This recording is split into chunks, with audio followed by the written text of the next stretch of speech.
Hello दोस्तों, मैं हूं सुयश और आज हम अनबॉक्सिंग करने जा रहे हैं भेड़ीचा पुडा। तो भेड़ीचा पुडा ऑनलाइन अनबॉक्सिंग करने के लिए पहले हमें इसके गांठें छोड़ने पड़ेंगे।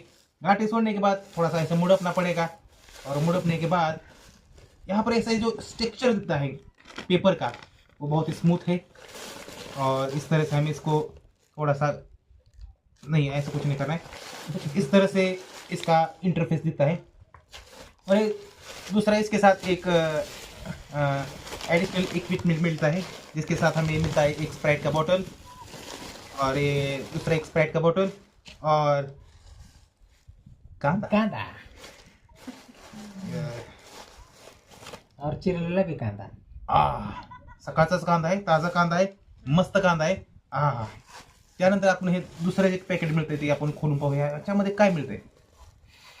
हे आपण ॲमेझॉन आणि फ्लिपकार्टवरनं मागवलेलं नाही, हे आपण ब्रिजवरून घेतलेलं आहे, उड्डाण पुलापासून घेतलेलं आहे, बायपासनं घेतलेलं आहे.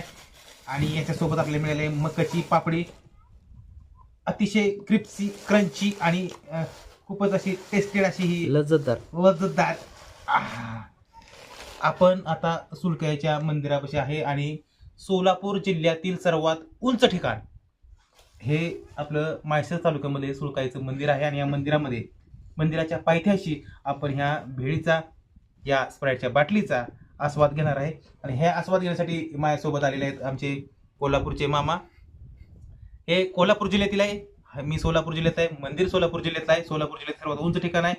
आणखी एक जिल्हा आपल्यासोबत आहे सातारा जिल्हा. सातारा जिल्ह्याचे आमचे दुसरे बंधू मावस बंधू आहेत, ते देखील इथं आलेले आहेत याचा आस्वाद घ्यायला. आणि आमचे आणखी एक बंधू आहेत रोहित साळवे म्हणून, पुणे जिल्ह्यातील हे आमचे बंधू आहेत. पवारांच्या नगरीमधून इथे ते दाखल झालेले आहेत, खास भेळचा आस्वाद घेण्यासाठी या डोंगराच्या पायथ्याशी आलेले आहेत. तर खाऊ दे का, आता बंद करा.